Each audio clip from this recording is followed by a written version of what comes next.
When you abandon and adopt these prescribed ways, you will uphold the teachings of Shakyamuni. Listen once more. If you wish to practice the Dharma from the core of your heart, base your Dharma practice upon observing the precepts which are like the earth, perfect the vehicles of philosophy within a view, like the expanse of space. By distinguishing details as clearly as the colors of a rainbow, keep all the teachings in mind, distinct and unmixed. Guide the destined ones with the correct sequence of teachings, like gradually peeling away the layered bark of a plantain tree. Nurture destined and worthy disciples with the oral instructions as lovingly as if you were tending seedlings. Remember the meditation training as clearly and vividly as flowers in autumn. Like a healer, take instructions from all directions and apply them whenever they are needed. Be moderate, as when using salt on your food, in applying the Dharma, in giving it. Be moderate. Cut directly through misfortune, like a wild yak heading straight to the top of the valley.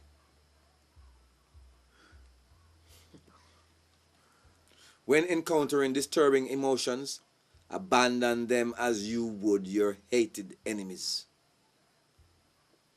Once it comes and go, that mother stopping, they don't put their flocker. Mother, remember? Bodhisattva resolve. Everyone is their mother. So leave the flocker off. And you can. When their antidote, original wakefulness, has taken birth within you, protect it within your stream of being as carefully as your eyes. When their antidote, original wakefulness, has taken birth within you, protect it with your stream of being as carefully as your eyes. Because if you have achieved original wakefulness, it means you're aware. You're just aware. Non-conceptual. Like that space before thinking begins. Clear. It's non-moving. Because once we speak, that's moving. Or once we think, that's moving. Because the mind does the moving first. When clearing misconceptions and doubt through learning and reflection, serve a master with the flexibility of a young deer. Concerning worldly affairs, be as stubborn as an old bull, not allowing anyone to lead you along by the nose. When training in the four immeasurables, equalize all with the endurance of a sheep. Patience. If the time comes to utilize your learning through debate, cut through with intelligence that is completely unimpeded like the sword of a warrior. Because debate is a huge thing in Tibet. Up until today, it's a sport. The Dalai Lama is adept at it. When seeking the meaning through reflection, tame your dullness and agitation just as you would tame a wild stallion. When assimilating experience within yourself, cast away all mundane pursuits, like a celebrity who was caught leprosy. When assimilating experience within yourself, cast away all mundane pursuits, like a celebrity who was caught leprosy. You feel him?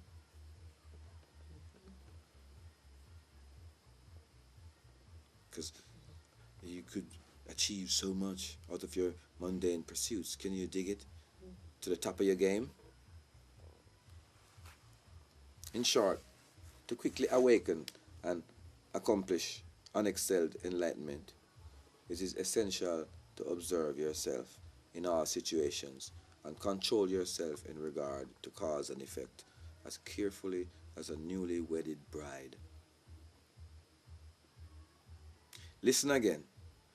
An even temper and a gentle manner of speech is necessary for facilitating the birth of loving kindness within you. Listen again. An even temper. That means you never move it and get mad or get cross or too elated. Or an even temper and a gentle manner So in the Bible, Jesus said, soft answer, turn it away, wrath. But hostile words stir up anger. And even temper. And I come have to say it because even me, go through it all the time. An even temper and a gentle manner of speech is necessary for facilitating the birth of loving kindness within you. Curiosity and an active mind give you the good quality of easily feeling faith. A sense of honor and modesty gives you the good quality of perseverance in Dharma practice. Meeting suffering and misfortune gives you the good quality of turning your interest towards the Dharma. Meeting suffering and misfortune gives you the good quality of turning your interest towards the Dharma. Honesty and trustworthiness imparts the good quality of being able to bear difficulty.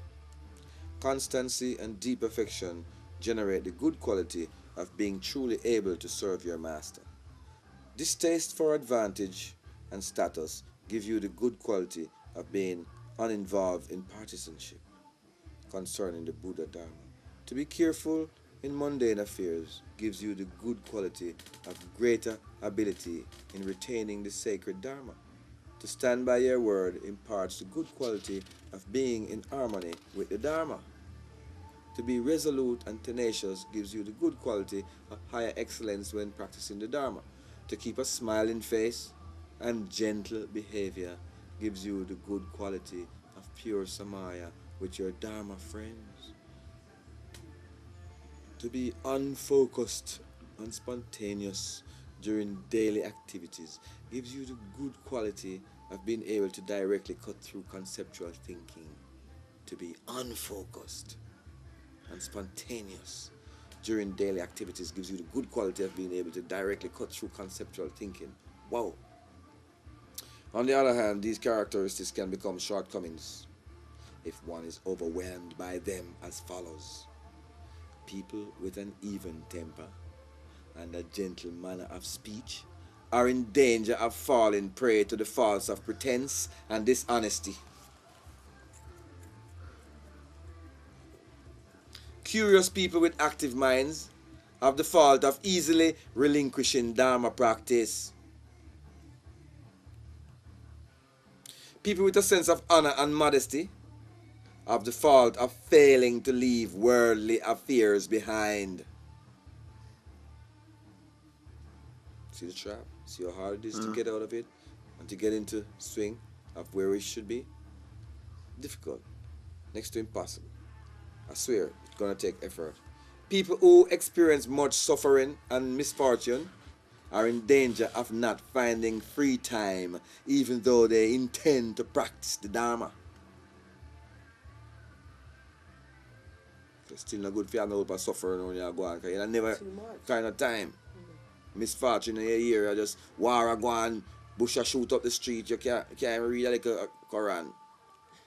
Boom, boom. People who are honest and trusting are in danger of falling prey to the fault of not understanding the Dharma.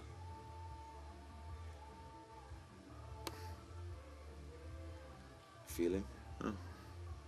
People who are constant and have deep affection for relatives have the fault of not cutting the ties to worldly affairs. Feeling? People with distaste, people with distaste for advantage and status. Remember they say a good thing then they're up at top? Remember all these were supposed to be positive things, traits? And then he just said, let me show you something. People with distaste for advantage and status risk falling prey to not applying the antidote in their practice of the sacred Dharma. People who are careless in mundane affairs risk failing to reach to the end of Dharma practice. People who stand by their word risk falling prey to the fault of harsh words leading to arguments and strife.